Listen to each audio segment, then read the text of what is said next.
says my daddy's a jerk, but I miss the cornfield. And I've shot up coke, but I love the good Lord. Says I don't care if I don't know you, 'cause you look like wheat and you smell like the Kansas breeze. Marion walks outside the barn. She's looking for the good life in the stars. She's asking, why can't we just be kids again? And I grab her tiny waist and pull her in.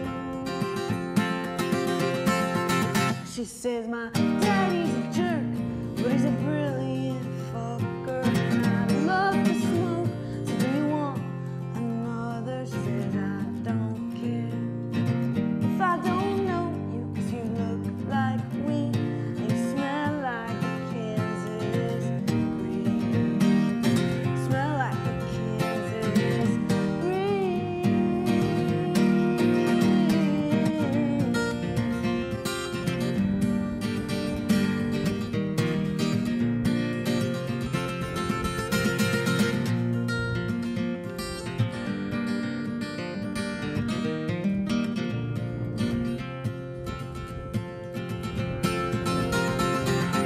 4 o'clock, it's time to leave the bar. And Marion looks gorgeous, but I guess I'll call a car. She says, I love you, but where do you belong? And I tell her, darling, I'm in between right and wrong.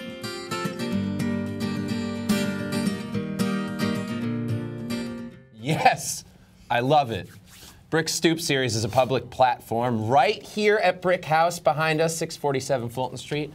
It sheds light on the life and works of artists in Brooklyn through performances, presentations, participatory activities, and dynamic conversations. Next week, we present the talents of Brooklyn's LGBTQ community in a Stoop Series event, Brooklyn Queer Indie Folk Songwriter Circle. Songwriter Circle. The evening will feature a roster of Brooklyn musicians, and one of those artists joins us today. Julia Weldon is a singer, songwriter, and all-around Brooklyn gal. Thank you so much for joining us, and welcome to BK Live. Thank you so much. Happy to be here. Oh, Julia, you're the best. You know, I gotta say, I'm looking at this poster right now, and you have been touring all over the place. I mean, just day after day after day, you have just been giving your music, you know, to America and to the world. Can you tell us a little bit about the tour you're on right now? Yeah, I'd love to. I just got back. It's so nice to be here back in Brooklyn because I just got back from, well, I was telling you that I just got back from my last show in Arlington, Virginia. Which I learned not to call DC. They're like, oh, we're in Arlington. You know, right? So I did a really nice little run, and as a solo musician, it's really intense, but it was really great. I did Pittsburgh, 2 shows in Pittsburgh, Lexington, Kentucky, 2 shows in Nashville. I did a radio show in Knoxville, and then I did Asheville, Chapel Hill, Arlington, and now I'm back in Brooklyn, but I'll be taking off soon again, but it's really nice to be back here and be doing this event with BRIC. It's going to be a really fun night, and yeah, I can't think of a better way to have a homecoming. So You're supporting this album of yours, Light is a Ghost. I want to hear about your music. What are your inspirations? Where do you come up with your songs? Good question. I think... Thank you. I derive inspiration from my songs. I mean, I have a lot of influences. I grew up listening to a lot of Ani DeFranco and Elliott Smith, so I'm like a solid they're like my musical parents, I feel like. And then, but recently I listened to a lot of like Bon Iver and yeah, a lot of like new stuff, a lot of pop music. So I'm kind of headed in 2 directions. Like I love playing guitar music, but I'm also headed in a more poppy direction. But the album Light as a Ghost was actually it has Tegan and Sarah's drummer on it. And also Ingrid Michaelson, her musical director, produced the entire thing. And I worked with a lot of really amazing Brooklyn musicians so it's like a fully orchestrated album, and I'm so proud of it. And we saw the video on the rooftop on Troop Avenue. Yeah. How does Brooklyn influence your music, maybe in general? So I was born in Brooklyn. I was also telling Aaron about this, but I was born in Brooklyn and raised in Jersey, and I've been back in Brooklyn for like 10 years. And it's just one of those places that feels like, as I'm sure a lot of people can relate to, it just feels like it's a part of me. And I think that my music has a lot of imagery, a lot of like nature imagery, and at the same time, a lot of like urban, there's a cross between like urban and natural imagery. And I derive a lot of inspiration from that. It's like the city is so crazy, right? And it's like there's a lot of hubbub, and it's really hectic, and we're all running around doing our own things. And I think that I love going out and being on the road, but also feeling drawn to this idea of home. So there's a lot of different elements. But that's true of some of the best music in the world, right? Different elements, sort of contradictory ideas. Exactly, like contradictory, that paradox between, between like I want to be on my rooftop just like writing songs, or just like hanging out with my new dog, or I want to be out on the road just kind of like detached from everything. It's cross between. So yeah, for a while my tagline was like rooftop pop and cornfield folk, I think. There you go. Yeah. And shout out to your new dog. I like that. Well, welcome back home after being on tour. Can you tell us a little bit about what our guests and friends can expect when they come out next week for the Stoop series? Yeah, sure. So I put together this night, and I searched a lot for the right artists to put together for the night, and then I ended up going back to like again my roots and just choosing people that I love and care about, and musicians that are my friends actually. So we're gonna be having this night on the Stoop, and it's gonna be a queer singer-songwriter night in the round. So it's a very interactive night. So it'll be me and 4 other artists that are sitting on stools or chairs or whatever in front of the audience. So we'll be up there, all of us, the whole time, and we'll be. Like I'll play a song, and then the next person will play a song based on my selection. So like if we were all up there together, I'd play a song, and then you'd be like, that song reminds me of this song that I wrote. And I'd do this, and then he'd do his thing. I can't play guitar. And the event would be over. But luckily you have brilliant musicians coming to join you. Luckily I do. I have brilliant musicians. What are some of their names? So we'll have me, Alyssa Robbins is actually my best friend.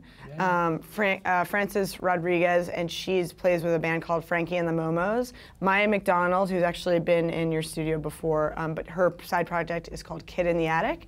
And Emily Belegas, and she's from a country folk band called Kings, and they're all like queer-centric acts. And the idea is to just bring these queer performers together and have a night where we have a conversation through music and also with the audience. I'm super big on like interactive and audience participation.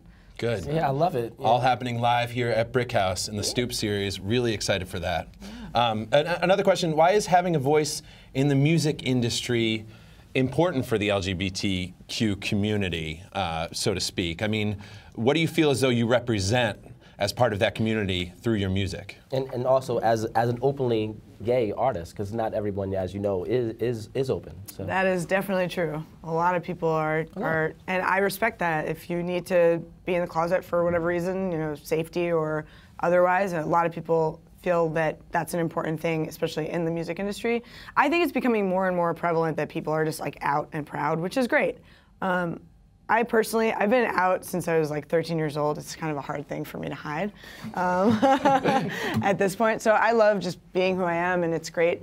And it's so funny that I was just down at UNC talking to a bunch of queer students for a conference in Chapel Hill, and they were so inspiring, and we had a huge conversation about queers in the media and like why it's important. And I think it's an ongoing question that I struggle to answer. And for me, it's important just to be representative of that community in an attempt to create more visibility, but also I struggle with this idea of normalizing, right? Like, I don't want to be Ellen. I don't want to be like, everything about me is totally normal. Like, I'm proud of my queerness, and I like to celebrate difference, right? Okay. So, well, you brought up Ellen. Musically speaking, as an LGBTQ artist, who are some of your influences? Yeah, who are some of the biggest artists out there that kind of represent that to you? You mentioned Donnie DeFranco. yeah, and she's got her own problems. Oh man, I think you guys might have stumped me. I think we all have our I own feel a little problems. stumped. Yeah, It's like one of those popular? questions, like, what's your favorite movie? And then like your brain goes blank. That's what just happened. So Ellen is amazing in her own right, but in terms of Elton John. Elton John. No. I'm trying to think. It's okay. We can get back to it. Yeah, it'll come to me while I'm playing. I'll stop in the middle of the song. Okay. Julia Weldon, listen, the album is Light as a Ghost. Is there a concept behind the album, or where can people find it? Also, two-part question. Yeah, Light as a Ghost is on iTunes. You can get it on iTunes or Amazon, and it's all. If you Google me, you'll find lots of stuff about my childhood acting career as well. But also, yeah, Light as a Ghost, and also you can find all of my information at my name, like all of my handles. They're just twitter.com/Julia Weldon, facebook.com/Julia Weldon, juliaweldon.com. There you so go. yeah. And April 7th here live at BRIC House for the Stoop series, on tour all the time. And get the album Light as a Ghost. It's great. Thank you for being here, Julia. Thank you.